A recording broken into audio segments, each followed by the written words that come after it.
This video might alarm you. It's kind of gross.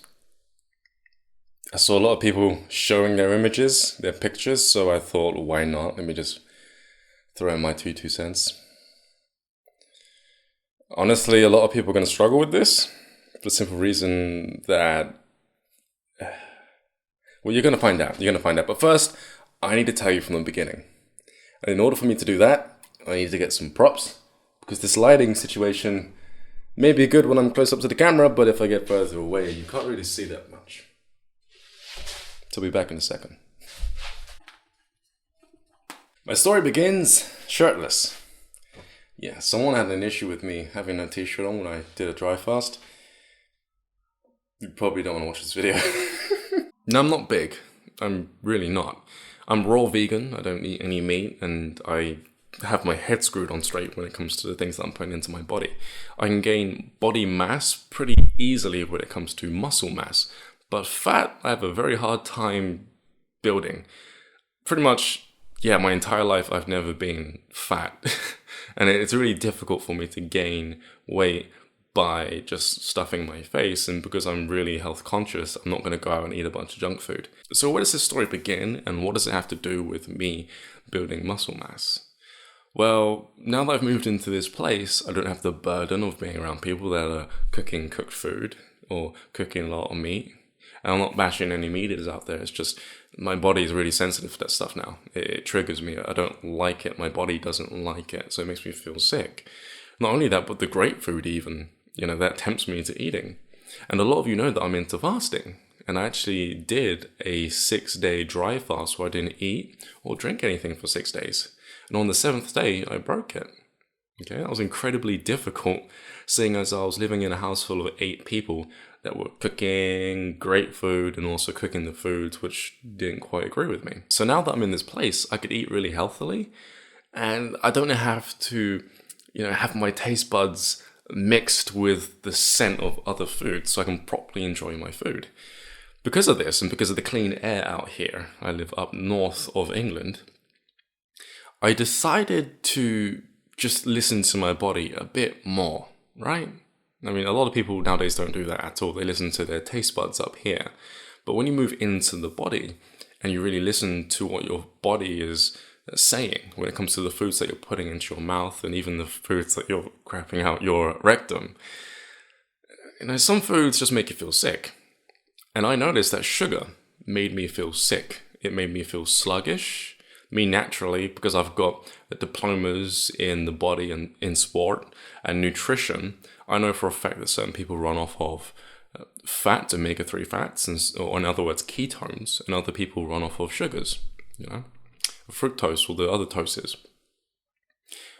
I'm not a sugar person, and I knew that from the start. I was a fat person. Now I'm something else, but I'll get to it later on. And so I decided to stop eating sugars because they wasn't agreeing with my body. And I actually found myself becoming quite,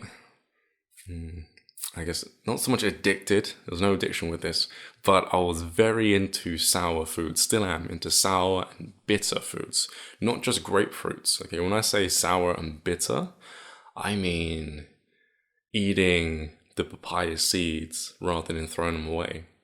I mean deliberately chewing the lemon pips rather than throwing them away. So I went from putting just lemon juice on my salads to actually dicing the lemon and putting that on my salad to then just putting the pips in there as well. Then gradually I found myself adding a lot of lemons to my distilled waters and a lot of limes. I just started having huge bowls full of literally whole lemons, not squeezed, shaved off the skin and just eating the lemon and the limes and the grapefruits, the pinks and the white grapefruits. And I mean big bowls, It's pretty cool. I never thought I would be into it that much, but naturally, that's just what my body was called to. It's just what I naturally intuitively felt drawn to. So I listened to my body. And the last time I did that, I ended up not eating or drinking for a while, but this time something else happened. I went for a piss, and in my urine, I passed this thin, tiny, it looked like a worm. Now, I'd not had any sexual contact for a while. I don't masturbate. So I thought maybe it was like a buildup of semen. We're all adults here, don't freak out. Okay, but maybe it was just something that was backing up the pipes. I'm just going to be frank, right? I just thought maybe that's it. But then I pissed again, and I saw another worm, only this one wasn't white and thin, nor was it about 3 mil in diameter, in length. But it was black, and it had an arch to it, like a curve. This is a worm. I'm freaking out because I've passed it and I thought that it might be in my bladder, right? At first glance, I take a photo with this camera and I zoom in and I blow it up on my computer, my laptop. I see its head and I see its tail. And then my heart starts racing and I think, holy shit, I have this, sorry for cursing, but I was cursing a lot on that day because it's kind of terrifying to know that you have these things living inside you. So I looked it up, right? I looked up hookworms. It was the first thing that came to mind. My dog used to have hookworms, you know? And they said that when you piss out hookworms, or when you urinate hookworms, that's a sign that they're in your kidneys, not bladder. And if they're in your kidneys, it means you could have an infestation in your intestines, and they burrow through the arteries of the front of your belly and your back, and they make their way throughout your bloodstream, through the tissues of your body, into your kidneys. And they work their way up your back, into your brain, and even into your eyes, and that's why most dogs go blind. Now I'm really laying bricks. I'm freaking out quite a bit at this point. And I think, okay, I'm just going to do what I've been doing, but I'll do more of it. And whilst I'm doing more of that, I'm going to order a bunch of stuff online. So I ordered wormwood tea, clove buds. I also heard about a mixture where you literally eat raw garlic with 2 heaping tablespoons, and I did 3 of cayenne pepper within a glass of water, and I did half a pint of water with distilled water with that. And that put my body into shock. And when I mean a heaping load of garlic, I mean the whole bowl of garlic. Obviously I peeled it and everything, but the whole bowl, blended it up, added the pepper, and I drank it.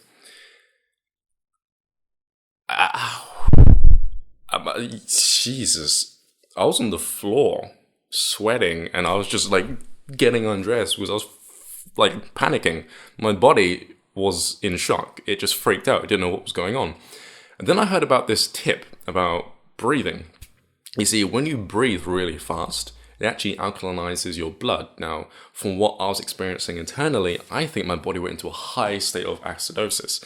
I mean, very acidic. Mainly because it knew that there was all this crap in my belly, so it was trying to produce a lot of alkaline to dump into my stomach to then neutralize the stomach acids. So obviously, if I'm using up all of my alkaline reserves, I'm becoming very acidic very fast. So I start hyperventilating. It's what my body naturally feels like it's inclined to do. It's what it's naturally doing, so I just do more of that. And then instantly I find my relief slowly dissipating, and I think to myself, yes, I'm not going to die. I'm fine. And, you know, that was a little scary. I'm not above being panicked.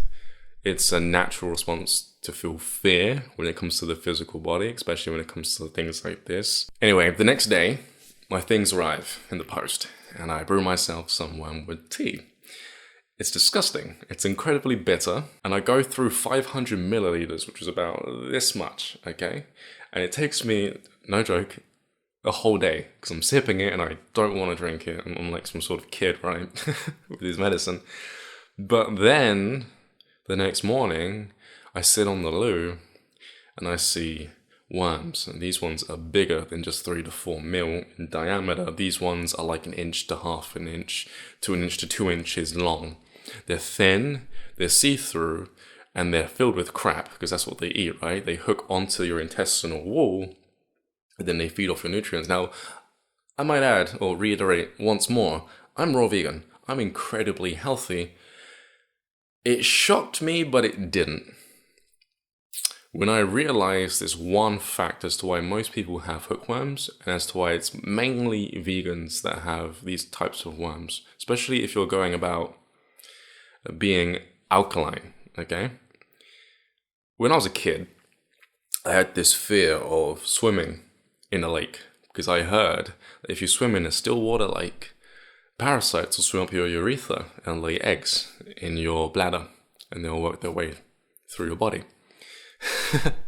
Obviously, if you're like an 8-year-old and you hear that, that's the last thing you want to hear when you're watching all of these people having fun on extreme sports channels, doing their backflips off their bikes into the lakes. But the thing that stuck out at that stage within my life was the fact that still water lakes are alkaline. They have to be alkaline because an alkaline environment sustains life. Okay? So when I was knocking back all of these alkaline green juices, I was eliminating my stomach acids. I listened to a YouTuber. I'm not going to name his name on my YouTube channel because karma and all that jazz. But basically, I listened to what he said, and he said every morning, this is when I was first starting off as a vegan, raw vegan, every morning drink a glass of water, and every night drink a glass of water. And I'm thinking, okay, it's got to be alkaline water because he's talking about green juices, he's talking about cucumber and celery juices, and they're very, very alkalizing to the blood. They also neutralize all of the stomach acid within your stomach. Now, your stomach is the first line of defense when it comes to killing anything that you're putting by mistake into your body, be that eggs on your fruit, be that eggs on food, be that eggs under your nails because you've been playing with your dog or you've been touching things. There are parasites and eggs on everything, not just food, guys. So, naturally, because my blood is very alkaline and I've got a dog, and who else knows where else these things could have came from, every now and then he would nip me on my face and lick me, I contracted these worms. Now, later on, I'm going to talk about the size of these things because it gives a clear indication as to how long these things have been in my system. Then you guys will know also how long, possibly if you've got these, I'll tell you how to get rid of them also. If you do eliminate any worms, you'll know exactly how long they've been inside you. I must have had these things inside me for about half a year. Okay, half a year. So they've gotten pretty buff. Oh, camera's going to die. I got one bar left. Make this quick. I'm going to split these up, actually. So I had this great idea to use psyllium husk. Now, psyllium husk, if you don't know what this is, it's this powder that you add to a shake. I usually fill up 800 milliliters of distilled water. Then I use about 5 tablespoons of, psyllium husk. A lot of people may say that's a lot. A lot of people only use 3, but with me, I need 5 so that it expands properly. It all depends on the kind that you're buying. You shake it up really fast, and then you drink it as quickly as you can. Because over time, very quickly, I'd say just under a minute, it starts to expand. It starts to become very gelatinous and thick, and as it's making its way throughout your intestinal tract, it'll actually take the form of your intestines. Now, your intestines are like this, right? So they've got crap deposits in between the little caverns of the tubing of your large intestine, and then even lining in the inside of your small intestine, the little holes or the little villi that also absorb nutrients of then your stomach and your mouth, surprisingly enough. All digestion starts off in the mouth. It's very important to keep it in the mouth for as long as you can until you swallow it. So I drank this, and the woodworm tea paralyzes, it doesn't kill, it paralyzes the worms. The clove bud oil kills the worms. The garlic and the cayenne pepper kills the worms. Not as much as I'd wished it would have, because I went through quite a bit drinking that. It kind of sucked. But the woodworm tea really did yield quite a lot of, evidence to support that it works.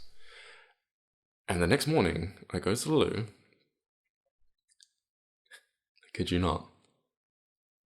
This thick turd, ropey looking thing. It looked like a rope. It did. Because, as it's going through your intestines, it's picking up paste, it's picking up all of those dead parasites, and it twists as it turns through your intestinal tract. And I'm looking at this thing in the toilet, thinking to myself, that was inside me. And I kid you not, hundreds of worms were in the toilet. Dead, thankfully, but all clumped together to this psyllium husk. Then I think to myself, okay, that's gotta be it. That's way too much. That has to be all right. I'm done. I'm clean. Nope. Nope. After saying that, I drink another 500 litres, only this time I don't babysit it. I back that and I just put my mind somewhere else and I drink it really fast, just as fast as I drink the psyllium husk. I then went to the toilet throughout the day, and by the way, I was going more frequently now, a lot more frequently. And I was just eliminating more and more and more worms. After a while, I got kind of depressed because it's like 6 years now I've been vegan. And I thought I was healthy. Clearly not. After my water fasts, after my juice fasts, after changing my diet and getting cleaner and cleaner and cleaner, inch by inch, I thought my body was going to be cleaner and cleaner and cleaner, but it's not. It's got parasites in it, right? So I go through this weird numbing depression, not spiraling depression, not erratic depression where you just lash out at people. I go through a numbing depression where I don't even know why I'm depressed. This is because I was actually going through die-off symptoms. Now, die-off symptoms are basically a case of when a person experiences debris from these parasites. So when they're dying, they crap in your bloodstream, in your intestines, all in your body, right? And as they crap in your intestines and wherever else they've been lodged in between your joints and so forth, it irritates the body, it irritates the flesh. You start to get twitches, you start freaking out. Maybe you'll feel them moving and crawling inside your skin. And you just feel like numb. I can't really explain it other than that. You just feel bad. Really, really bad. Very detoxy. And I went through this for about 2 to 3 weeks, actually. Then the die-off symptoms died down, but I was still eliminating worms. Only this time I was eliminating maybe 1 or 2 or possibly 4, okay, with each stool. They were dead. But then I started to think to myself, okay, my GI tract must be empty by now, so where are they coming from?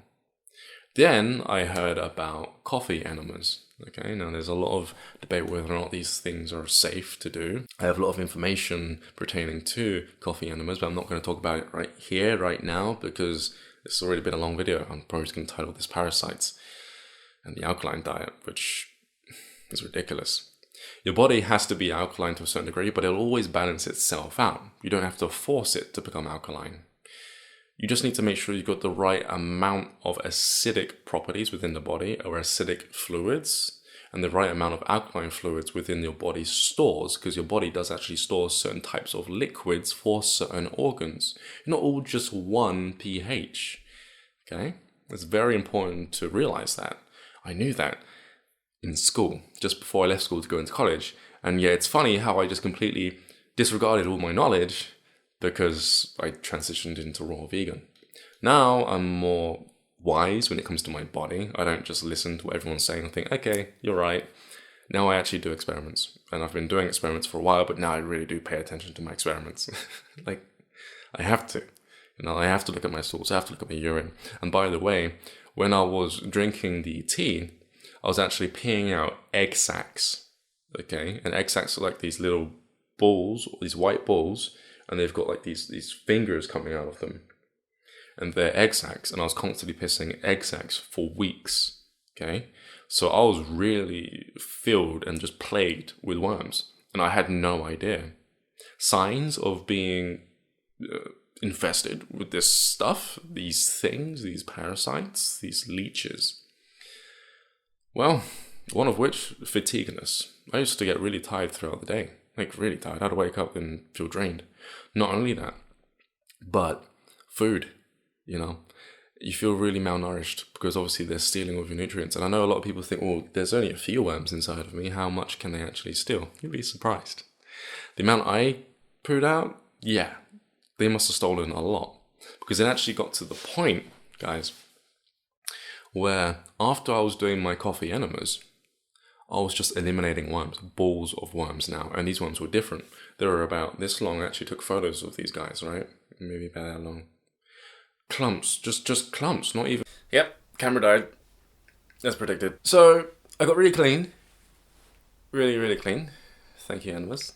And my sleep cycle repaired itself.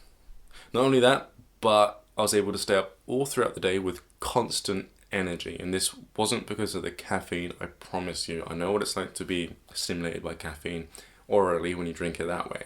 Okay, it stimulates you, then you crash. When you take enemas, you're steady all throughout the day. Not only that, but I also took a break for enemas.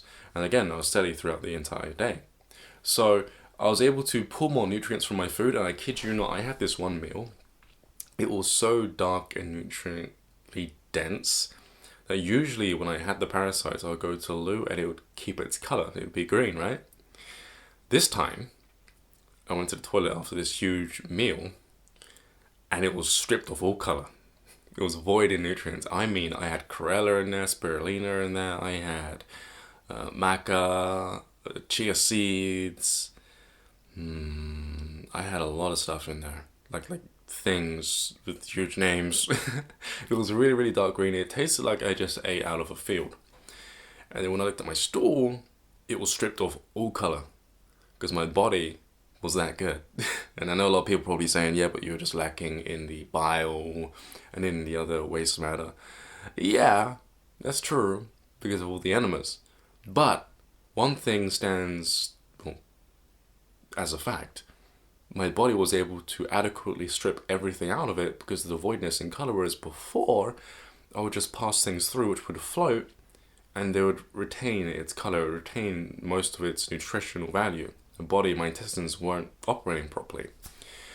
That, and also during the enemas, I noticed something, okay? And this is why more worms came out during the enemas, even though my intestinal tract was clear of worms. And that is because you have pathways that run up your spine and your back. They branch out. I like to think of it as the root network to your intestines. And the intestines is like the soil, right? The soil. So you got root networks that go into the back of your intestines and they go into the front of your intestinal tract, your small intestines, and it leaches through the body. It spreads throughout the entire body in order to deposit nutrients into your bloodstream. The worms also clog this up. Doesn't matter how many saltwater flushes you do. It doesn't matter how many psyllium husk shakes you do. Fact of the matter is, constipation isn't just your colon. It's all of these other little internal pathways which lead outside of your intestinal tract. And mine was clogged up with mucus. It was clogged up with worms, dead worms this time, die off and so forth. And honestly, my bathroom smelled like a sewer well, still does. I stopped doing enemas about a week and a half ago. It still smells like a sewer, like every time, because my body's in a constant state of detox. It's like it just kickstarted everything, okay? And again, if you want to know more about enemas, you can either wait for me to upload a video. Why do that? It's everywhere. It's all online. You can look into it, okay? When it comes to coffee enemas, it's pretty astounding. It increases your liver's ability to detox by 600%. It's incredible, and this is why these effects happen. And that's because of these enzymes that are carried within lightly roasted coffee, and it has to be boiled to a certain point. You cannot overboil it, otherwise you destroy a lot of the enzyme activity within the lightly roasted coffee bean itself. Okay, which you need to grind by yourself, or if you're fortunate enough, you can find a place that grinds it. Also, if you live in America, this is everywhere. In the UK, it's hard to find. Okay? Addico has it. If you're in the UK, Addico, that store, you know what I'm talking about. They have it. Buy a lot of it. So, now my relationship with my intestines has completely changed. I think of it as a sacred plant. Like literally, it's completely clean, very absorbable. It strips away nutrients and then just the matter comes out. My root network is phenomenal. And not only that, but Kundalini, energy. I had huge surges of energy go up my spine and throughout my back and throughout my entire being. And it keeps happening. It's kind of leveled out now, but it's still there. Yeah. that's... Oh yeah, why was I shirtless? So basically, now that I'm clean, I wanted to undergo a fast, another fast, right?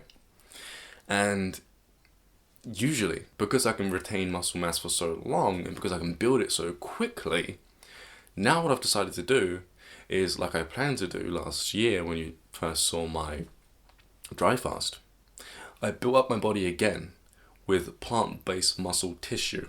My ridding of the parasites allowed my body to better absorb nutrients, so now I've gained mass even faster. Okay, and it's not just the parasites. I've also become more dense in the nutrients and the minerals mainly.